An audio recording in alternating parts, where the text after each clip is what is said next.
Hello, everyone, and welcome again to another Teacher Joseph podcast. Today, we're going to look at some barriers to learning and how we can overcome those. Perhaps the first barrier to learning is this feeling that we're not in control, that somehow learning is okay as long as life goes well. Or learning is okay as long as I have time for it. And there's other issues such as learning is okay, but only when I feel like it. And there's this idea that you have to control it, either by forcing yourself to do it when you don't want to, or taking a break from it whenever you feel like it, regardless of the consequences to yourself, to the teacher, and to your fellow students. A feeling of not being in control, you might think, well, it doesn't matter, it's only my own insecurities. But actually, it does matter because it affects everyone. If you imagine a big train which is traveling up and down the country, imagine that there's all these different wagons on this train. A wagon, or we can call it a carriage, the bits of the train where people sit. There's usually 5 or 6 of those, and the engine pulls them along. That's where the driver is. Now imagine a particularly long train, and one of the wagons decides, oh, I can't go any farther. I can't do this. And so it stops. The engine suddenly finds itself under more pressure to pull the wagons, and the wagons immediately in front of you and behind you suddenly feel the pull and the increased energy because you're not operating as you should be. Let's just move that to another metaphor for a moment. Imagine that it's a train of camels who are walking in the desert. Everything is fine. There's 12 camels walking in a row. And then suddenly one of those camels decides that it's sick and can't walk anymore. Or it just has a little mood and decides that it can't go on. What happens to the rest of that train of camels? If you try to pull yourself out, you immediately stop the train because the camel in the front is going to be trying to pull you. The camel behind you can't go any farther.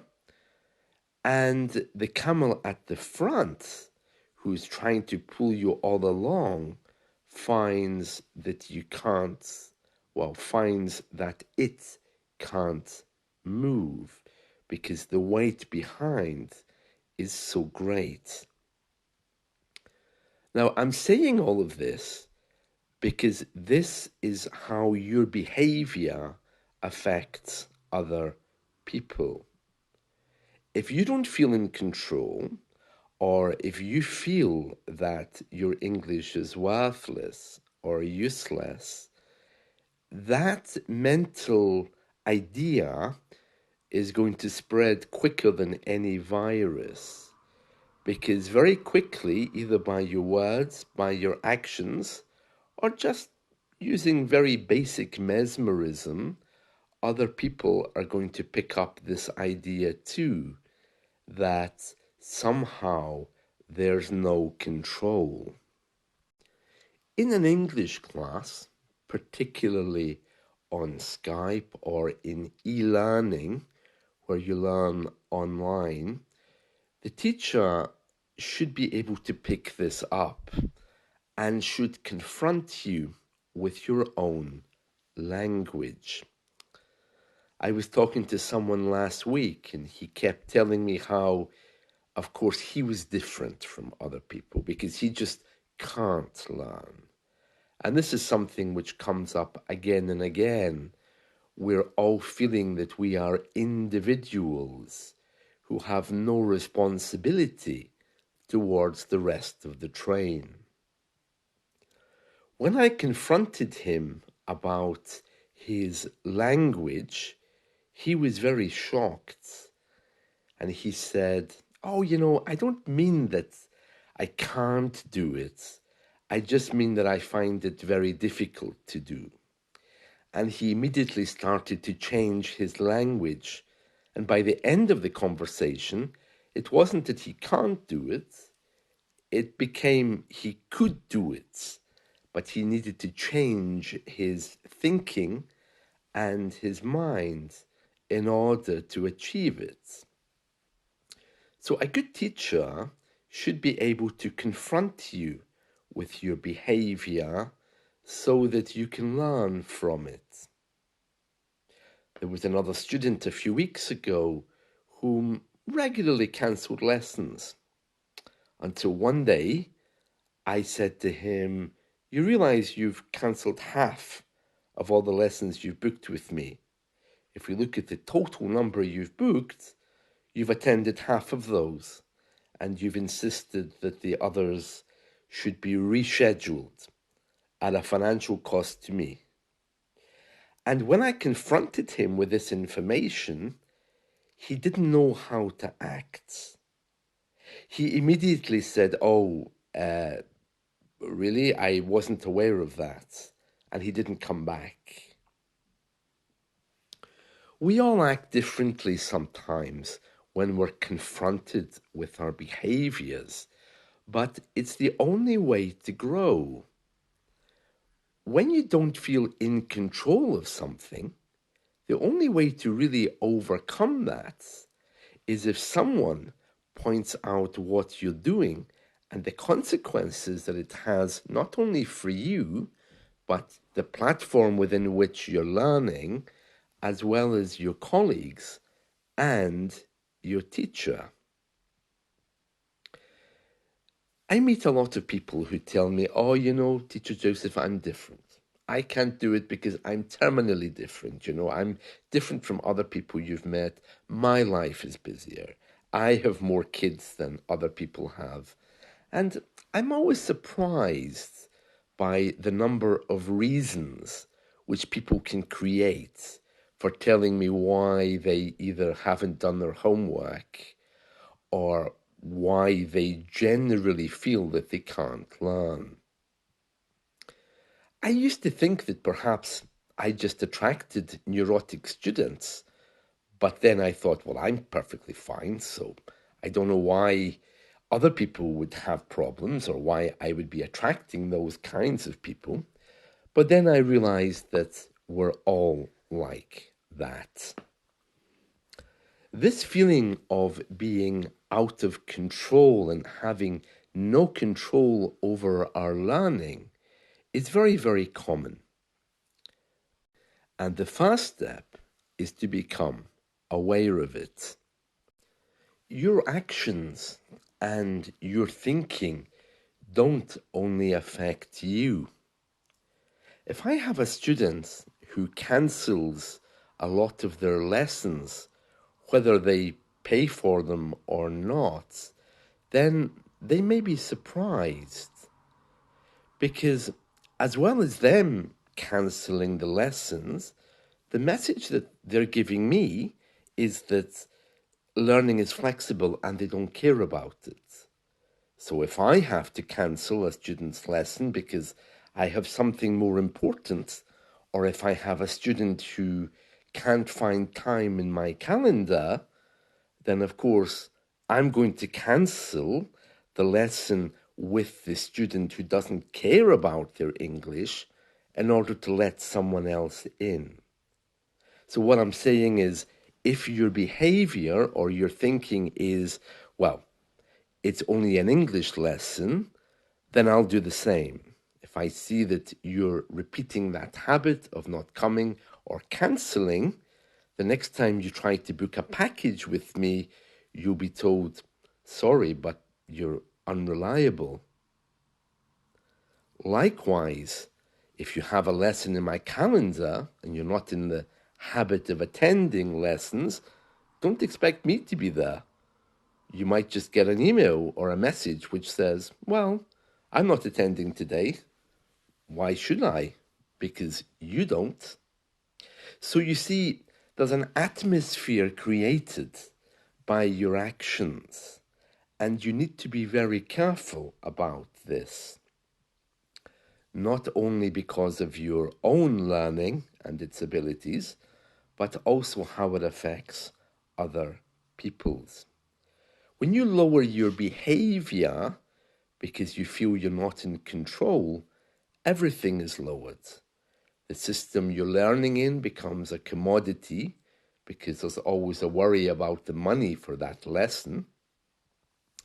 And then there's also the issue of the mentality of how, if something is lowered to a commodity, what use does it actually have? So that's the first point I wanted to make about how some of us don't feel in control, but we don't often stop to think about how that affects others. The second barrier to learning is much more ethereal and illusional, or maybe we can say delusional. The problem with the second one is that it doesn't really exist, and it's all about time. Now, I regularly have people telling me, I didn't have time to do my homework. I didn't have time to study. I didn't have time to do this. I didn't have time to do that. And sometimes I can understand. Children do get sick sometimes, but really, I don't believe that in a 24-hour period, it's impossible for someone not to spend half an hour doing homework, which would only take half an hour or 40 minutes. So I hear this again and again. I didn't have time. And the truth of the matter is, if you really wanted to do it, then you would. In English, we often say, oh, I would really like to come for dinner, but unfortunately I can't. Oh, I would really love to do that, but sadly today I can't. But of course, you would if you really wanted to do it. It's a question of priorities. And unfortunately, many of us don't push learning a second language to the top of the list, especially those of us who are working without a teacher. The excuses I've had are endless. It's everything from I didn't have time because I'm building a new house to my manager called me into an unexpected meeting. An unexpected meeting that lasted a week? I mean, really, I do understand that we are all very busy people, but if you really want me to take you seriously in your learning ability, then I expect you to find time to do the homework that I give you. But the homework itself is not an issue. It's all about this myth, this illusion that somehow there aren't enough hours in the day. Those of you who try to reduce English down to a commodity sometimes that makes things worse. There's many of you out there who receive English lessons as a benefit from your employer. Particularly in the Spanish world, your employer will say, okay, yeah, you can have free English classes, go and book lessons on Italki, and we'll pay for them.